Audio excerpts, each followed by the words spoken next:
జై శ్రీమన్నారాయణ. శ్రీమతి రామాంజాయ నమః. అందరికీ నమస్కారం అండి. వెల్కమ్ టు హైమ చెప్పే కథలు. నేను మీ హైమ రామానుజదాసి. ఈరోజు మనం చదువుకోబోయే స్టోరీ పేరు గెలుపు. రచించిన వారు రాంభక్త పద్మావతి గారు.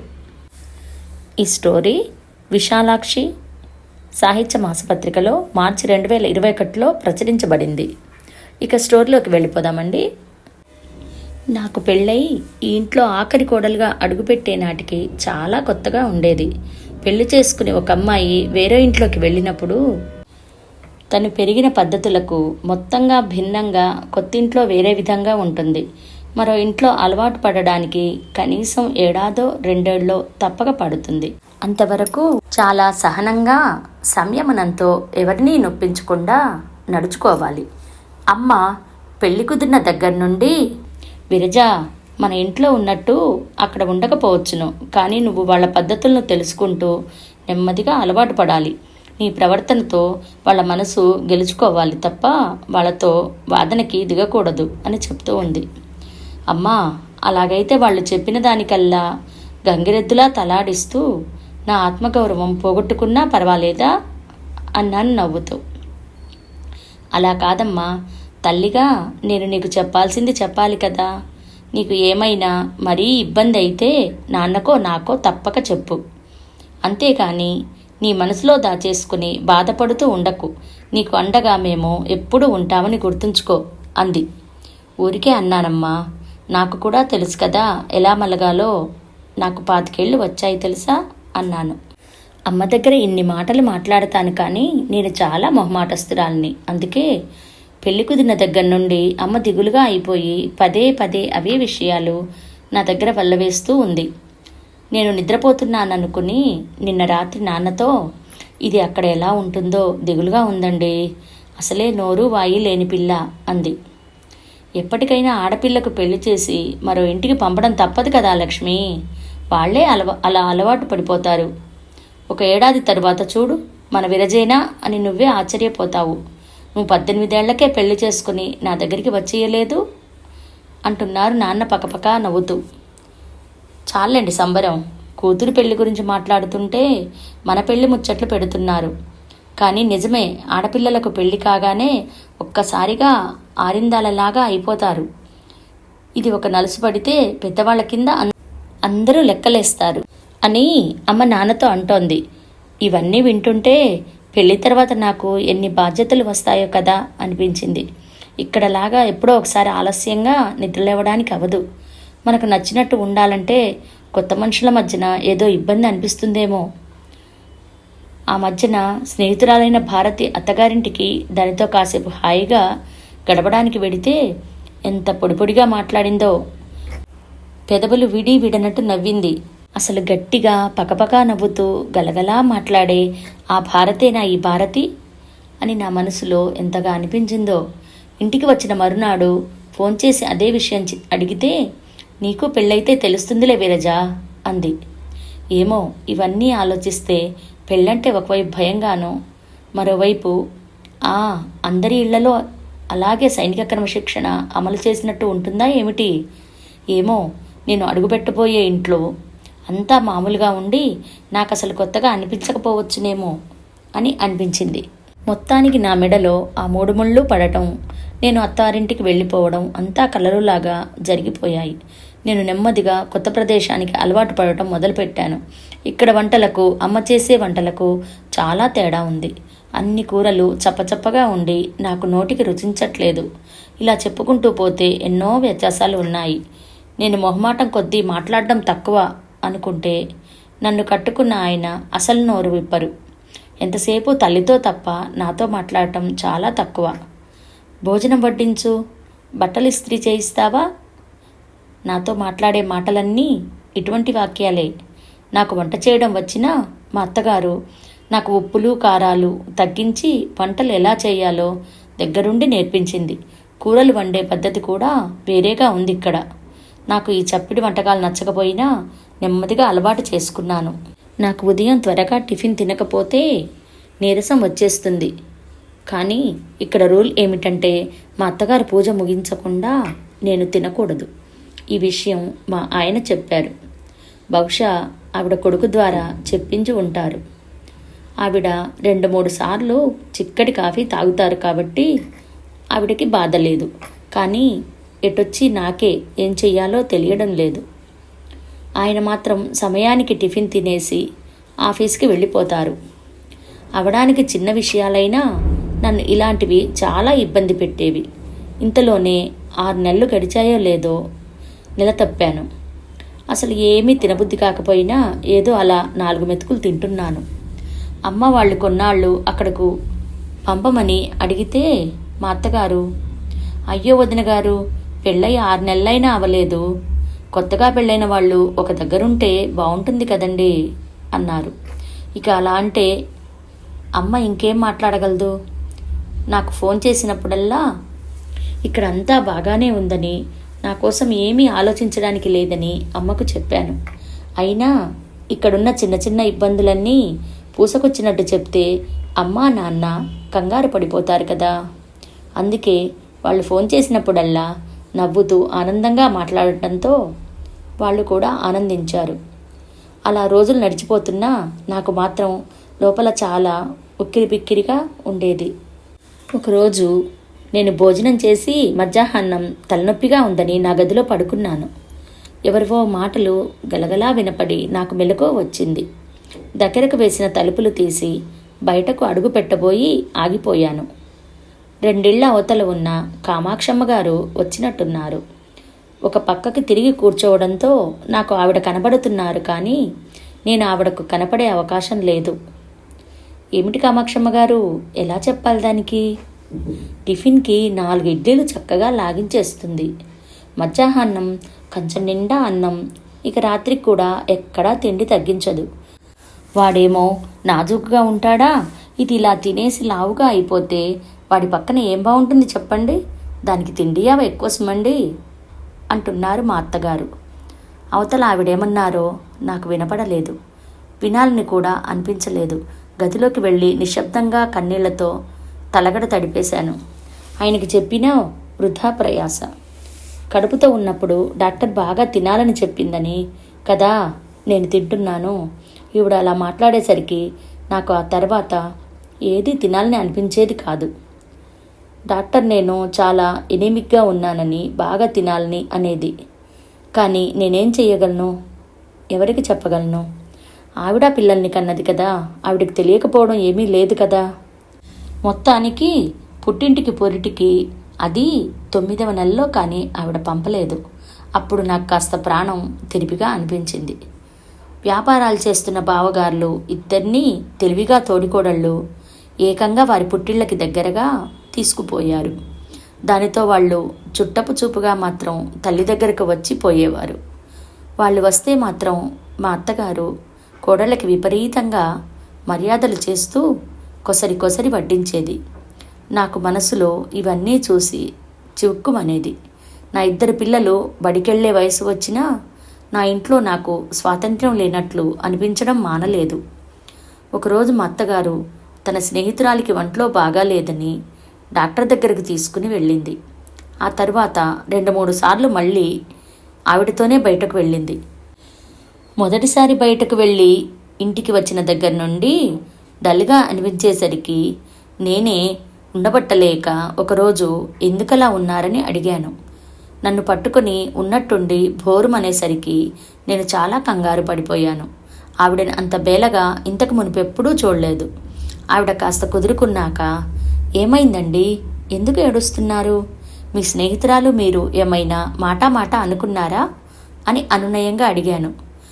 లేదు, తను ఒంట్లో నీరసంగా ఉంటోందని పరీక్షలు చేయించుకుంది. తనతో పాటు నన్ను ఒకసారి మామూలుగా ఆరోగ్య పరీక్షలు చేయించుకోమంది. తీరా చూస్తే నాకు అని మళ్ళీ ఏడుపు మొదలుపెట్టింది ఆవిడ. ఏమైంది మీకు, చెప్పండి ఆతృతగా అడిగాను. బ్రెస్ట్ క్యాన్సర్ అని నిర్ధారించారు. ఆపరేషన్ కూడా త్వరలో చెయ్యాలన్నారు అంది వెక్కిళ్ళు పెడుతూ. అయ్యో, మీరు బెంగపడకండి, ఈ కాలంలో ఇలాంటి వాడికి భయపడాల్సిన పని లేదు అని చాలా విధాలుగా నచ్చ చెప్పాక ఆవిడ కాస్త కుదుటపడింది. ఒక వారం రోజుల్లో ఆవిడ హాస్పిటల్లో జాయిన్ అవ్వడంతో కీమోథెరపీ ట్రీట్మెంట్ మొదలుపెట్టారు. 2 తడవలు అయిపోయేసరికి ఆవిడకు జుట్టంతా ఊడిపోయింది. అద్దంలో తనని తను చూసి ఒకటే ఏడుస్తుంటే నేనే, ఇదంతా మామూలే, మళ్ళీ కొన్నాళ్ళకి జుట్టు మామూలుగా వచ్చేస్తుందని చెప్పాను. ఆపరేషన్ కూడా జరిగి విజయవంతమైంది. మిగిలిన కొడుకులు, కోడళ్ళు, కూతురు చుట్టపు చూపుకి వచ్చినట్టు వచ్చి ముళ్ళ మీద ఉన్నట్టు ఉండి వెళ్ళిపోయారు. నేనే ఇంట్లో పనులు చూసుకుని హాస్పిటల్కి ఇంటికి తిరిగాను. మా ఆయన మాత్రం రాత్రులు తల్లిని కనిపెట్టుకుని ఉండడంతో నాకు రాత్రులు విశ్రాంతి దక్కేది. ఉదయాన్నే పిల్లల్ని తయారు చేసి క్యారేజీలు కట్టి బడికి పంపేసి మళ్ళీ హాస్పిటల్కి పరుగులు తీశాను. మొత్తానికి ఆవిడని నిక్షేపంగా ఇంటికి తీసుకుని రాగలిగాను. ఇంటికి వచ్చాక సైతం 3 పూటలు బలమైన ఆహారం ఇస్తూ మధ్య మధ్యలో పండో ఫలమో అందిస్తూ కంటికి రెప్పలా చూసుకున్నాను. ఆవిడ కూడా నెమ్మదిగా కోలుకోవడం మొదలుపెట్టింది. ఇంటికి తీసుకొచ్చిన 2వ రోజో 3వ రోజో నా చేతులు పట్టుకొని, నువ్వు నిజంగా దేవతవి, అసలు అసహించుకోకుండా నా వాంతులు ఎత్తి నన్ను బాత్రూంలోకి సైతం దగ్గరుండి తీసుకెళ్ళి సేవలు చేశావు. అందరూ ఏదో పైపైన చూసేసి చేతులు దులిపేసుకున్నారు. ఎంత కష్టపడ్డావో నేను కళ్ళారా చూశాను అంటూ కన్నీరు పెట్టుకుంది. అదేమిటి అత్తయ్య అలా బాధపడతారు? మా అమ్మ ఎంతో, మీరు అంతే. నేను చూసుకోకపోతే ఎలాగా? ముందు మీరు ఈ ఆలోచనలన్నీ కట్టిపెట్టి మనసు ప్రశాంతంగా ఉంచుకోండి అన్నాను. ఆవిడకు నచ్చిన పాత సినిమాలు చూపిస్తూ, నచ్చిన పాటలు సీడీలో వినిపిస్తూ నిత్యం ఆనందంగా ఉంచడానికి నా శాయశక్తులా ప్రయత్నించాను. 1 ఏడాదిలో ఆవిడ సంపూర్ణ ఆరోగ్యవంతురాలైంది. నా ఆనందానికి అవధులు లేవు. కాలం నెమ్మదిగా ముందుకు దూసుకుపోతోంది. 2 ఏళ్లు గడిచేసరికి ఆవిడ ఇదివరకులా నన్ను సాధించడం మొదలైంది. ఈసారి బాహటంగానే ఆవిడ దగ్గర నుండి విసురులు వస్తున్నాయి. అయ్యో, నేనెంత దురదృష్టవంతురాలిని అనిపించేది. నేను సంతోషంగా ఉంటే ఆవిడకు నచ్చదని నాకు అర్థమవడానికి అట్టే సమయం పట్టలేదు. ఆవిడ ఎందుకలా చేస్తుందో నాకైతే అంతుపట్టలేదు. ఆవిడ నన్ను ఎలా చూసినా నేను ఏనాడు ఆవిడని పల్లెత్తు మాట అనకుండా గౌరవిస్తూనే ఉన్నాను కదా. మరెందుకు ఆవిడ అలా నన్ను శత్రువులా చూస్తుంది అని నాకు లోపల ఒక బాధ తొలిచేస్తుండేది. ఒకసారి ఒక దూరపు చుట్టమైన ఒక ఆవిడ నాకు బజార్లో కనపడి నన్ను గుర్తుపట్టి పేరు పెట్టి పిలిచి మరీ పలకరించింది. ఆవిడెవరో నాకు తెలియదో లేక గుర్తులేదో నాకే అర్థం కాలేదు. బాగా భోళా మనిషి ఆవిడ. మీ అత్తగారు నిన్ను బాగా బాధలు పెడుతోందా అమ్మాయి? అదంతేలే, దానికి వాళ్ళ అత్తగారు నరకం చూపించేదిలే, అందుకే అదలా తయారైంది. నేను అనుకున్నానులే, నువ్వు నోరులేని దానివి కాబట్టి నీ మీద దాని ప్రతాపం చూపిస్తుందని. చిన్న కొడుక్కి, అదే నీ మొగుడికి అది అత్తగారి దగ్గర బాధలు పడిందని దాని మీద బోలెడు ప్రేమ, జాలీను. అందరూ తప్పించుకున్నారు, నువ్వు పాపం ఇలా దొరికిపోయావు. సరేలే అమ్మాయి, బాధపడకు, కష్టాలు కలకాలం ఉండవు అంటూ భుజం తట్టి దీవించి మరీ వెళ్ళింది. మా అత్తగారికి నాపై గల అకారణ ద్వేషానికి నాకు కారణం తెలిసిందని సంతోషపడాలో లేక బాధపడాలో నాకు బోధపడలేదు. నాకున్న చిన్న బుర్రలో ఉన్న జ్ఞానం బట్టి నాకు తెలుసు. జీవితంలో బాగా కష్టాలు పడినవారు అయితే ఎదుటివారిని అర్థం చేసుకుంటూ లేదా ప్రయత్నిస్తూ ఎవరినీ అసలు చిన్నగానైనా నొప్పించకుండా మెలుగుతారు, లేదా ఇలా అకారణంగా ఎదుటివారిని ద్వేషిస్తూ ఉంటారు. ఇది నేను చాలామంది దగ్గర చూశాను, ఎందరికో చెప్పాను. కానీ నా దగ్గరకు వచ్చేసరికి ఆవిడెవరో చెప్పే వరకు తెలియలేదు. ఇంట్లో నేను ఎదుర్కొన్న సమస్యకు కారణం ఇన్నాళ్ళు వెతుకుతూ ఆలోచిస్తూనే ఉన్నాను. ఇక నేను ఒక రకంగా మెలగాలని, నన్ను నేను మార్చుకోవాలని మనసులో గట్టిగా నిర్ణయించుకున్నాను. ఈ పెద్ద వయసులో ఉన్న ఆవిడతో కొత్తగా తగాదాలు పెట్టుకుని నేను ఇబ్బంది పడుతూ ఎదుగుతున్న నా పిల్లలకు ఇంట్లో అనారోగ్యకరమైన వాతావరణం కల్పించలేను. కాబట్టి ఆవిడ ఏ విధంగా నోరు జారినా మనసులో పెట్టుకోకుండా సహనంతో సర్దుకుపోవాలని గట్టిగా అనుకున్నాను. నేను దాదాపుగా నన్ను నేను బాధపడకుండా నియంత్రించుకుంటూ ఆవిడతో ప్రేమగా మెలుగుతూనే ఉన్నాను. ఎన్నన్నా నేను ఇదివరకులా కనీసం కళ్ళు తడవకుండా చిరునవ్వుతో భరించడం ఆవిడకి బహుశా ఆశ్చర్యం కలిగించే ఉంటుంది.